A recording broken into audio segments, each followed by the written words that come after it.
just want to say I'm not a gravity-oriented rider.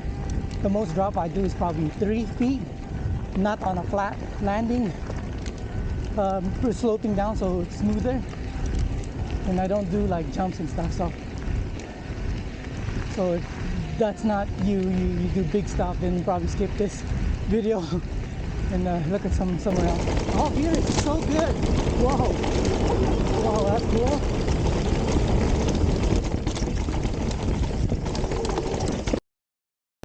Second ride here at Wilder Ranch in Santa Cruz. I've put in a total of 400 miles on this bike already. 100 miles in September and 300 miles in October. I've had 4 rides with the Cascade Link, and this is my second ride with the Ochain Spider. Let's talk about the Cascade Link. I have the standard one, not the long version. It's for the 210 by 55, I think, a shock. And I have the Fox Float X. First thing I noticed, I put in 90 miles on it, Cascade Link. The first thing I noticed was the small bump sensitivity right away. Right away I noticed it. I did bump up my air pressure to +6 psi. Then eventually I lowered it to -3, so it's only +3 right now psi. I did notice that the rear end is moving more, like it's bobbing more, but it's not something that I'm concerned of because the bike has a motor. So pedaling efficiency is not really my priority on this bike. But it is moving, especially when you stand and start flinging the bike like this. It moves a lot. I also noticed that on climbing, there's more rear traction, especially on that initial hit when you're climbing, doing technical stuff, hitting a rock or roots. That initial hit, and then you're pedaling forward, or when the motor is still spinning, putting power to the wheel, the back end would kind of like skip a little bit and spin. Not so much with the Cascade Link. It's almost like it got more damped when it hit an obstacle. It kind of stays in there and just pedals through. But the most noticeable is definitely the small bump component. It's more active, it's more sensitive. In one of the videos I did here last week, I was going over braking bumps at like 18-20 miles per hour while pedaling, sitting down. Usually I would stand up, but because you can't really sit down, it's just so bumpy. But because of the Cascade Link, I was actually surprised. I was sitting down because I was so tired. And then I was going over it, it's just soaking up all the hits. It's small bumps, braking bumps at 18-20 miles per hour, sitting down while pedaling. Crazy. And the installation of the Cascade Link took maybe 25 minutes, 30 minutes. You just need the 4, 5, 6 Allen keys and torque wrench. The 30-minute that I did, that includes getting the tools and putting the tools away. It's pretty quick.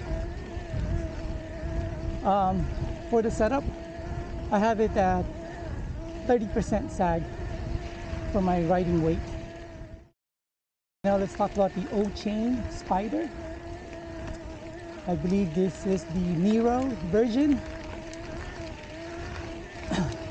I've put in 15 miles, and the first thing I noticed was the 9 degrees point of engagement. And this is with the i9 Hydra hubs. Before I switched over to Ochain Spider, I had the DT Swiss 240 hubs with 54 tooth. which has like 7 degrees of engagement.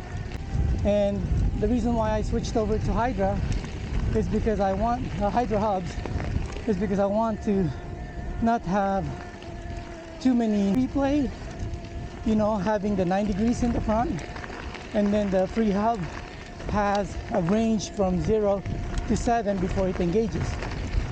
The free hub at 7 degrees point of engagement is not consistently at 7 degrees. It varies from 0, depends on where the poles are, 0 to 7. It could be 1, 3, 7, whatever.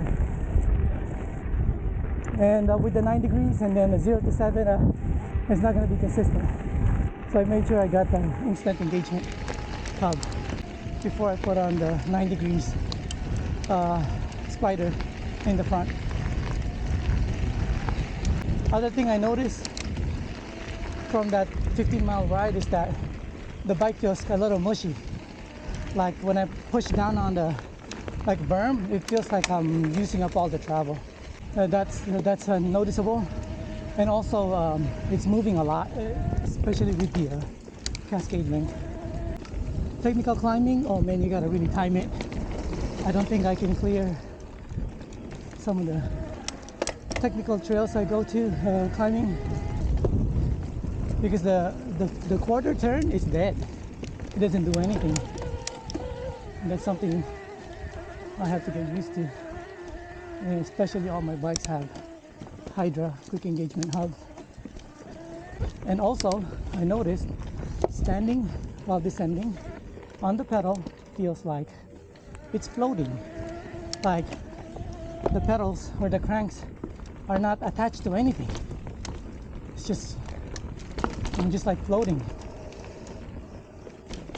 It feels different. It is plusher. The feel is very active, but it's not very energetic feel.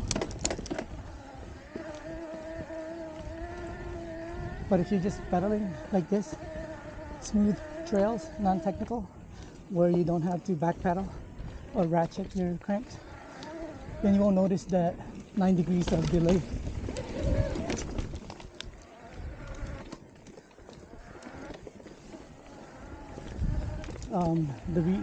Yeah, so that's what I noticed.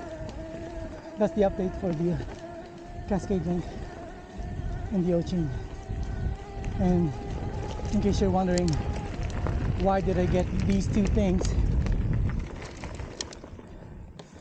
the bike was actually already working really good without it, but I wanted the back to feel more like a 29er, to where when taking the flat turns, the back end doesn't come out, brake traction, and less hung up, which is very noticeable with the mullet setup, especially this bike with the horse link. That's what I was trying to eliminate, and the reason why I got those two upgrades. And honestly, so far I haven't felt the hung up, braking traction while cornering.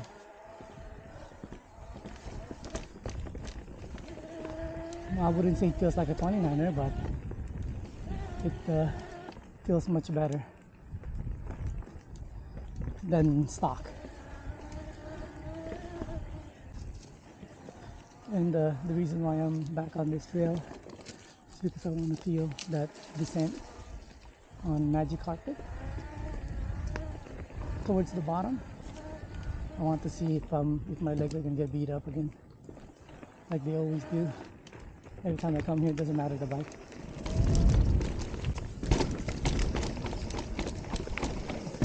That is a much easier ride than the one I took last week.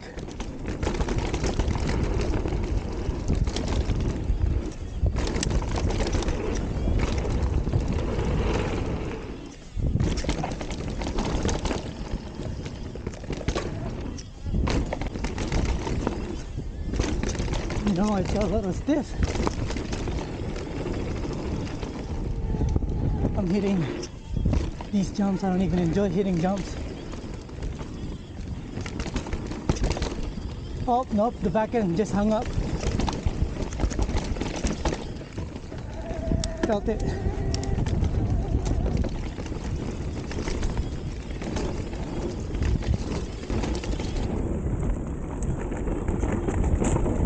I'm also a little stiff now. What the hell?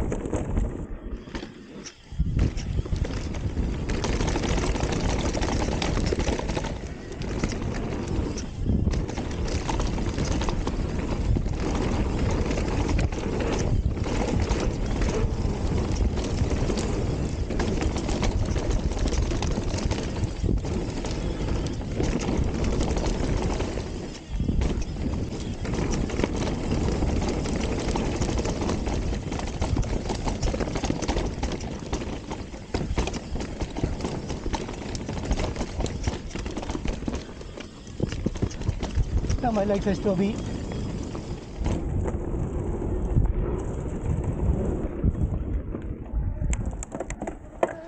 I don't know how I feel about this Ochain Spider. A couple days ago when I rode it, I like it. It's very active. But the trail was on a mellow trail, blue trail. Today, really, I can't tell there's a lot of benefit. I was hoping that I'll be more efficient on the descent, meaning my legs won't get tired as quick as regular Spider from the pedal kickback. But it's the same. I got tired at the same exact section of the trail. Also, it feels too active to where it's doing so much work in the back and there's no feedback on my feet. I can't tell what's happening in the back. Yeah, it's very active. Like right now, like when I'm cornering, I don't know where the tire is. I mean, I know where the tire is.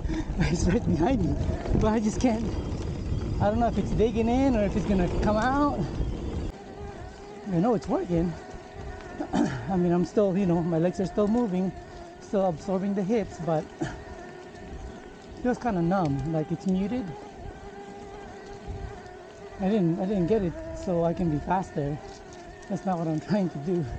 I just want that square edge hung up to get eliminated or at least minimized. But it didn't get minimized. It's the same. And my legs would last longer. And nope, it's the same.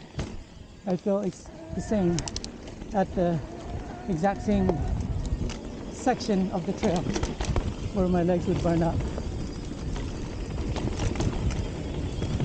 So yeah, I'm not sure I'm sold on this Ochain at the moment. I don't know if I want to spend more time on it, but yeah, maybe I will for the 9-degree point of engagement. It's not a thing. I don't notice it. I thought it was gonna be so bad. Not really. Not with the Industry 9 Hydra hubs. Yeah, yeah. When I'm pumping, it almost feels like a waste of energy doing that.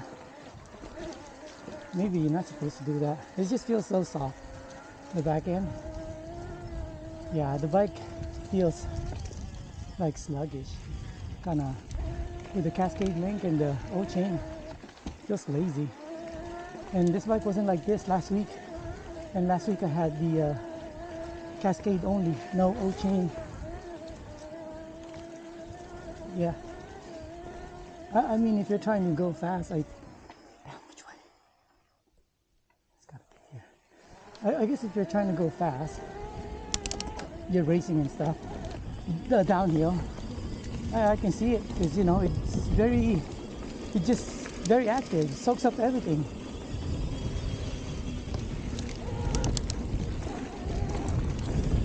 I just can't feel the back end. Maybe I need to get used to it. But then if I go back to my regular mountain bike, then I want to complain that it's too stiff. and I prefer riding my mountain bikes than riding this one. I mean, I'm enjoying this bike now, but I still like to ride my Ripley.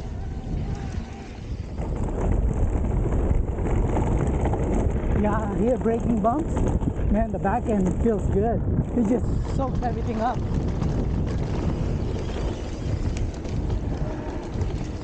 I like that. But when it starts to turn, you know, you don't know where the tire is. If you have that grip back there or not. Oh, here is so good. Whoa. Whoa, that's cool. Wow. That's pretty cool. I almost didn't feel that small. I mean, I know it's there. I almost didn't feel it. Oh, that's amazing.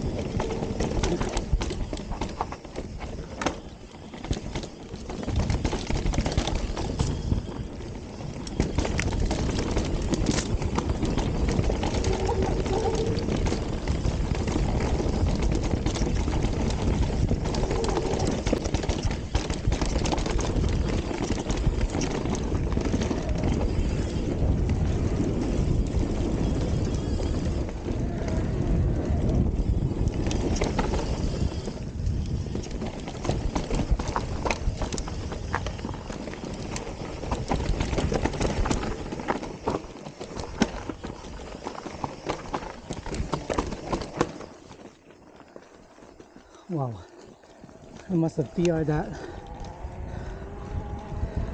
The bike is so quiet, and it just charged that trail, charged down that trail. Like I have a lot of rear braking traction. I do, especially after putting on that Ochain. Wow, shit, man, that high speed. It was over 20 miles because I can feel it. I couldn't pedal. There's like the resistance, the motor is off. Oh, going over that high speed braking bump section, the back end was freaking active. That's crazy.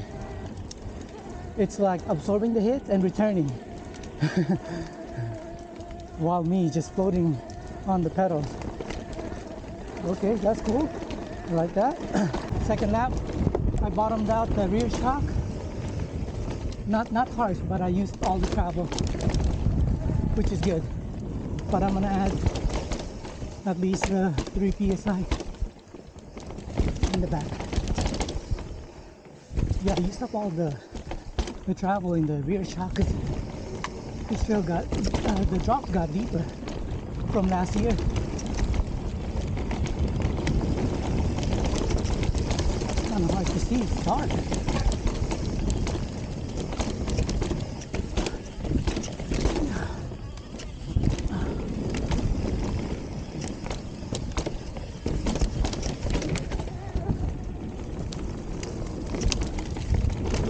Oh, it's dark.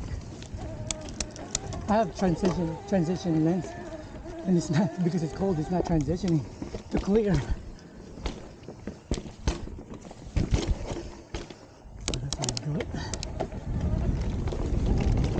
Yeah, the drops got deeper.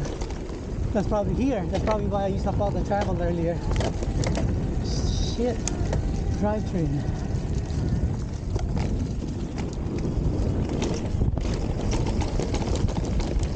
Here.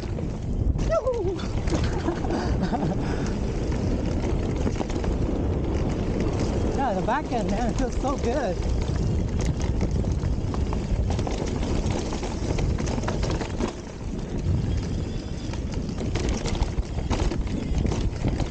Yeah.